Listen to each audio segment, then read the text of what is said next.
Good morning friends, मेरा नाम रौनक है। आज मैं आपको संधि के बारे में पढ़ाने जा रहा हूँ। संधि क्या होती है? तो बेसिकली सबसे पहले अपन को संधि की डेफिनेशन पता होनी चाहिए कि संधि होती क्या है, कितने प्रकार की होती है। तो देखिए फ्रेंड्स, दो वर्णों के परस्पर मेल से ध्वनियों में होने वाले परिवर्तन को संधि कहते हैं। अब सबसे पहले तो वर्ण क्या होते हैं, फिर ध्वनियाँ क्या होती है, फिर परिवर्तन क्या होता है और फिर संधि कैसे बनती है। ये चार फैक्टर हैं। ओके फ्रेंड्स, वर्ण तो वो होते हैं जो भाषा की सबसे छोटी इकाई होती है। जैसे ये क है, अब ये सबसे छोटा नहीं है फ्रेंड्स, इसमें ए मिला हुआ है। ये देखिए, ये बना अब क। ये जो क हो गया ये सबसे छोटा हो गया। अब इसी हिसाब से ये हो गए वर्ण। अब फिर बात करते हैं ध्वनि। ध्वनि क्या होती है कि जैसे ये जितने भी स्वर व्यंजन ये होते हैं ना, ये सब ध्वनि होती है एक तरह से, जो अपन बोलते हैं ए आ ई क ख ग। तो अब इनमें परिवर्तन, अब जैसे मैं आपको एग्जांपल दूँ, हीम प्लस आले। अब देखो, ये दोनों, हीम का अर्थ होता है बर्फ और आल्य का अर्थ होता है घर, मतलब बर्फ का घर।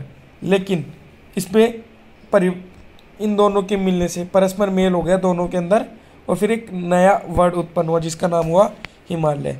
मतलब दो वर्ण मिल जाते हैं ना, तो एक नए वर्ड का विकार होता है, नए शब्द का विकार उत्पन्न होता है, तो उसे कहते हैं संधि।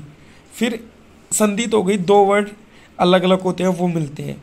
फिर होता है संधि विच्छेद, कि एक वर्ड होता है उनको अलग अलग करते हैं। जैसे संधि को बनाएंगे और इसका रिवर्स करेंगे तो संधि विच्छेद हो जाएगा। जैसे इत्यादि, इति प्लस आदि। अब अगर ऐसा आता इति प्लस आदि इत्यादि तो बन जाती संधि। अगर ऐसा आ गया इत्यादि तो बन गई संधि विच्छेद। ओके, संधि के और एग्जाम्पल देख लो, वीर प्लस उचित, वीरोचित। अब मैं आपको बाद में बताऊंगा जैसे जैसे अपना टॉपिक आएगा इस संधि का आगे चल के कि ये बन रहे कैसे हैं। अब आप सोचोगे कि वीर उचित बन के वीरोचित कैसे हो गया, हिमालय बन के हिमालय कैसे हो गया, ये क्या है, ये आपको सब समझ में आएगा आगे चल के। अब इसके बाद बात करता हूँ संधि के भेद। अब देखिए, जैसे कि आपको दिख रहा होगा, संधि तीन भेद के, संधि के तीन भेद होते हैं, स्वर संधि, व्यंजन संधि और विसर्ग संधि। अब स्वर संधि क्या होती है? सबसे पहले तो ये, आज मैं फ्रेंड्स आपको सिर्फ स्वर संधि के बारे में बताऊंगा, और इसके भी 5 भेद होते हैं। देखो, दीर्घ संधि, गुण संधि, वर्धी संधि, यण संधि और अयाधि संधि। पहले तो देखो स्वर संधि क्या होती है। अच्छा, आपको पता तो है ना स्वर क्या होते हैं और व्यंजन क्या होते हैं। इंग्लिश में इसको बोलते हैं वोवल और इसको बोलते हैं कॉन्सोनेंट। तो ए आ जो होते हैं ना, ऐसे लेकर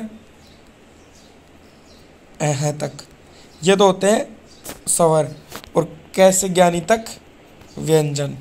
ओके, अब व्यंजन जो स्वर होता है वो अपने आप में पूरा होता है ए, लेकिन अगर व्यंजन होता है ना, व्यंजन कभी भी अपने आप में पूरा नहीं होता, इसमें कोई ना कोई स्वर जुड़ा हुआ होता है।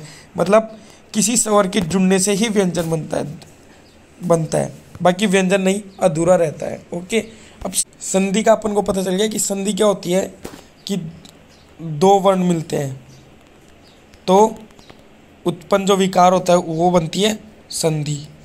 अब बात करते हैं स्वर संधि क्या होती है। दो वर्ड तो मिलते हैं, लेकिन कौन से, यहाँ पे भी स्वर होना चाहिए और यहाँ पे भी स्वर, तब जाके बनती है स्वर संधि। ओके, अब बात करते हैं कि स्वर संधि के भेदों की, कि दीर्घ स्वर संधि क्या होती है।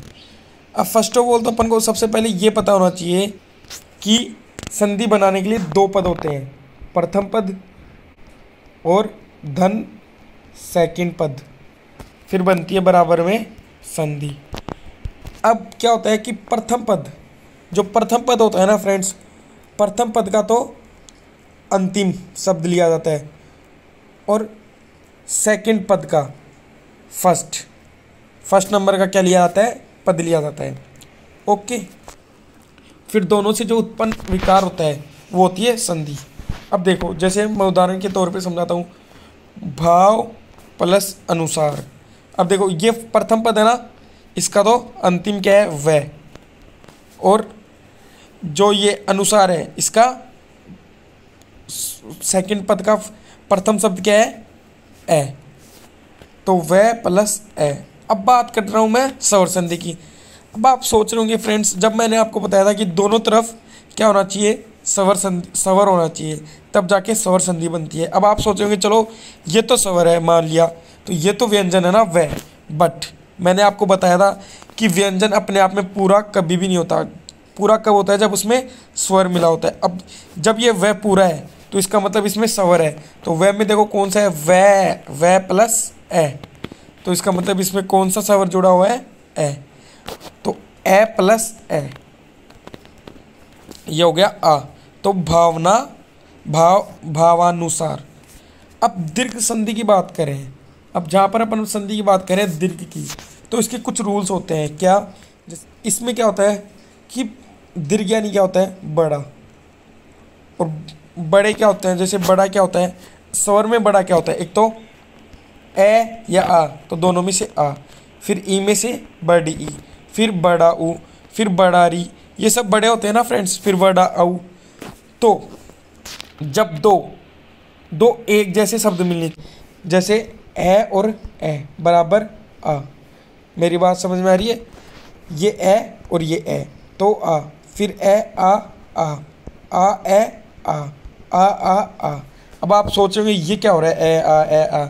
मैं कह रहा हूँ वापस सुनना, दो एक जैसे वर्ड होने चाहिए, प्रथम पद का तो अंतिम और सेकंड पद का प्रथम, या तो वो दोनों ए हो, या वह दोनों ए आ में से हो, या आ ए में से हो, या आ में से हो, तो क्या हो जाएगा, उनका दीर्घ रूप हो जाएगा, मतलब बड़ा क्या हो जाएगा, आ। जैसे अब देखना, भाव, वह में क्या मिला हुआ है, ए, और ए प्लस ए बन के क्या हो गया, देखो आ, तो क्या हो गया, भावानुसार, क्या हो गया, भावानुसार। फिर देखो सत्य, ये में क्या मिला हुआ है, ये प्लस ए, क्या मिला हुआ है, ए, और ए प्लस आ मिलके क्या हो गया, आ, क्या हो गया, आ। बड़ा शब्द बनेगा फ्रेंड्स तो सत्याग्रह, ऐसे ही आ प्लस ए, ऐसे ही आ प्लस आ, तो बन के क्या हो गया, आ।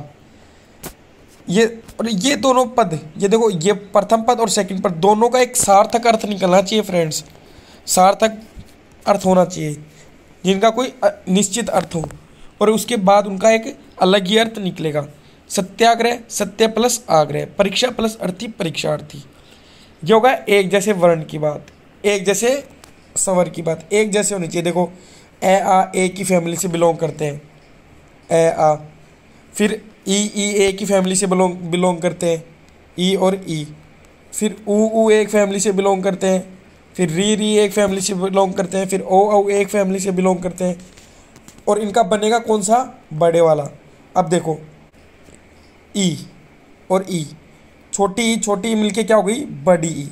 कैसा बनेगा, एक जैसी फैमिली का है ना, ई एक फैमिली है ना, तो बड़ी वाली बनेगी, कौन सी बनेगी, बड़ी वाली। फिर छोटी ई बड़ी ई मिलके बड़ी ई, फिर बड़ी ई छोटी ई मिलके बड़ी ई, फिर बड़ी ई बड़ी ई बड़ी। अब देखो फ्रेंड्स, कवि, ये देखो कवि वह में क्या मिला हुआ है, छोटी ई, और प्रथम पद का तो अंतिम शब्द क्या है, वह में क्या मिला हुआ है, ई, और सेकंड पद का प्रथम अक्षर क्या है, ई। देखो दोनों स्वर हो गए ना, ई और ई, दोनों छोटे हैं, दोनों मिलके क्या हो जाएंगे, बड़े, तो क्या बन गया, कविंद्र, ये देखो कविंद्र। इसके बाद गिरी, ये देखो प्रथम पद का अंतिम, रे में क्या मिला हुआ है, छोटी ई। फिर सेकंड वर्ड का फर्स्ट, इसमें क्या मिला हुआ है, बड़ी ई, दोनों मिलके क्या हो जाएगा, बड़ी ई।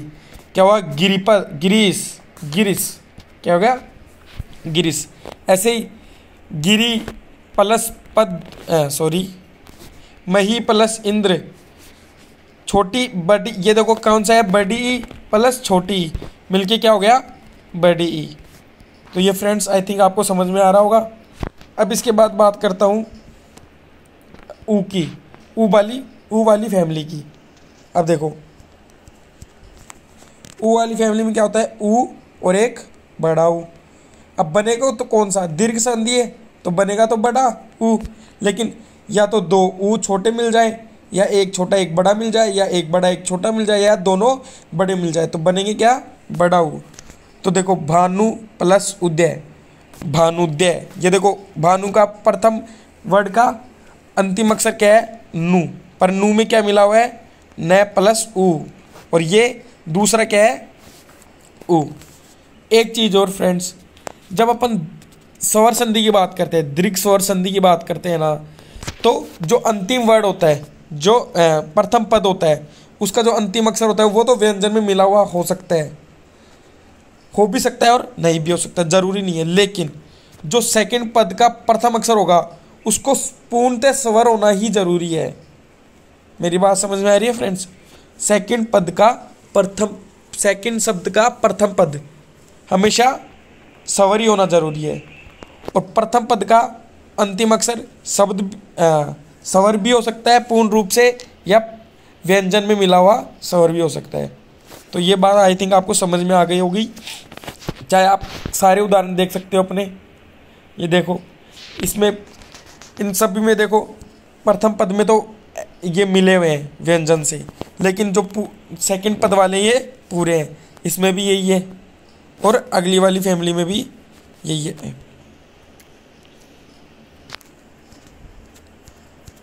अब देखो भानु प्लस उदय, ये छोटा ऊ मिलके बड़ा ऊ, छोटा ऊ बड़ा ऊ मिलके बड़ा ऊ, बड़ा ऊ छोटा ऊ मिलके बड़ा ऊ, बड़ा ऊ मिलके बड़ा ऊ। देखो प्रथम पद का अंतिम पद, ये देखो अंतिम वर्ण व्यंजन से मिला हुआ हो सकता है, लेकिन ये वाला पूर्ण रूप से स्वर ही होना जरूरी है। भानु प्लस उदय, भानुदय। तो फ्रेंड्स आज के लिए सिर्फ इतना ही। आज के लिए मैं आपको स्वर संधि का दीर्घ संधि ही पढ़ा के जा रहा हूँ। अब जब अपना पार्ट 2 आएगा तो इसमें गुण संधि भी पढ़ेंगे, फिर वर्धी संधि भी पढ़ेंगे, और यण और अयादि, फिर उसके बाद व्यंजन, और उसके बाद विसर्ग। तो आज के लिए सिर्फ दीर्घ संधि ही। Okay, bye bye. और यदि आपका कोई क्वेश्चन हो तो आप कमेंट बॉक्स में ज़रूर लिख दें।